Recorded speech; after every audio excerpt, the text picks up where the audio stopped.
Tiger Dragon Storms podcast, the spiritual awakening show. Today's question is this: is spiritual purification necessary for enlightenment? If so, how is it done?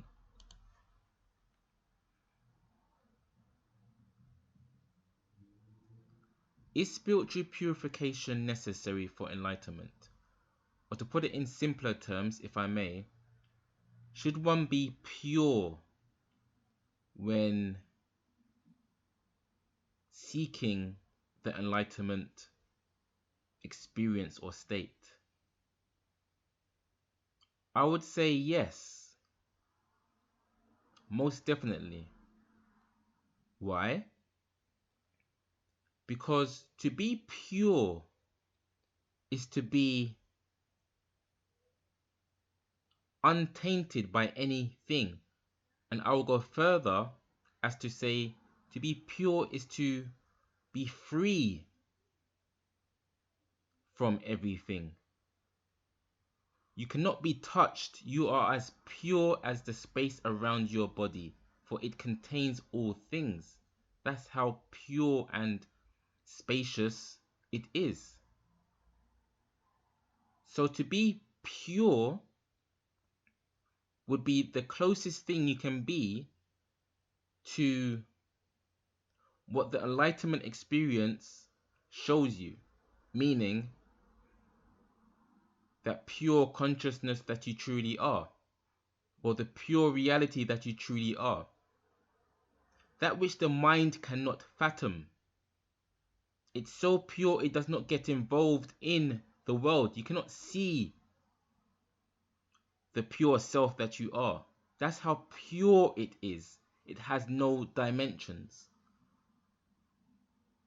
no qualities that you can speak of, yet it is self-evident.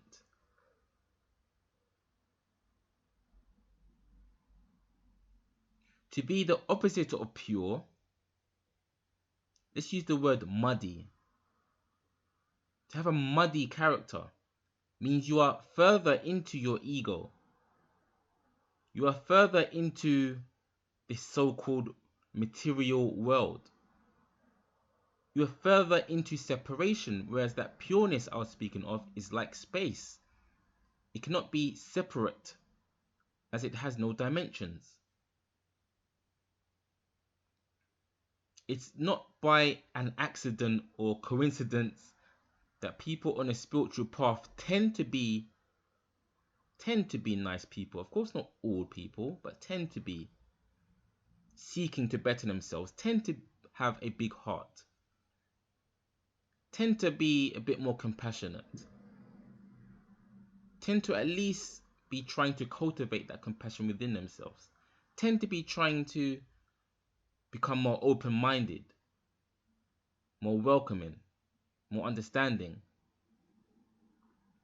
They tend to be less within their ego, or at least they attempt to be less within their ego, as they understand it's the ego that needs to be dealt in some way.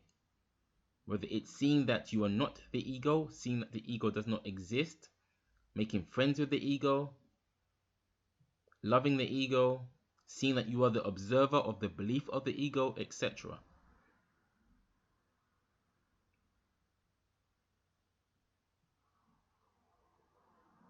Now, of course, this is not to say that if one is not pure, they cannot have the enlightenment experience.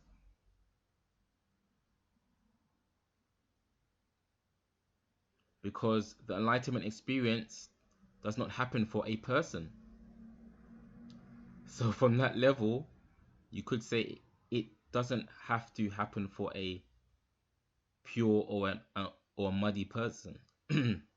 But it's more likely to happen, I would suggest, if someone is closer to that, let's say, vibration, if they are living in that or striving down that path of trying to be more pure.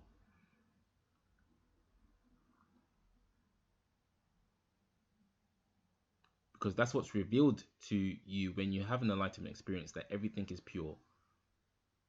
Everything is nothingness. Everything is empty.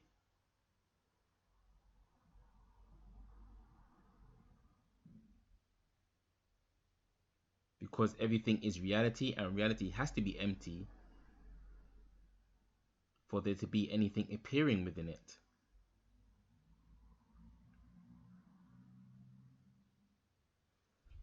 The other part of the question was, if so, how is it done?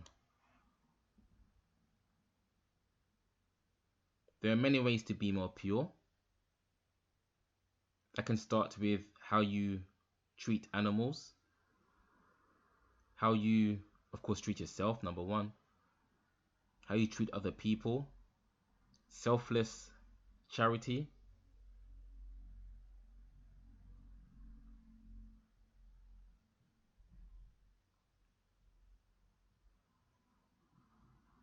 being more slow with certain things, certain actions such as eating, brushing your teeth, what's known as mindfulness. So there are many ways you can be more pure, or setting your focus upon that which is always pure, which is the space in which the thought arises from. So there are many ways to be more pure. Of course, the easiest one is to spend more time within nature.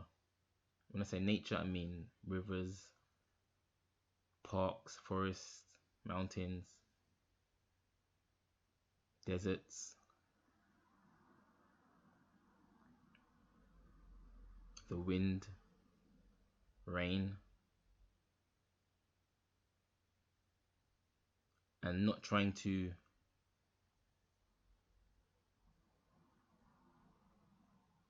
or rather seeing that you are nature. Just as nature takes care of itself, the true essence, the true self that you truly are is taking care of itself. You don't have to think to be aware. So, oh, I have to be aware now.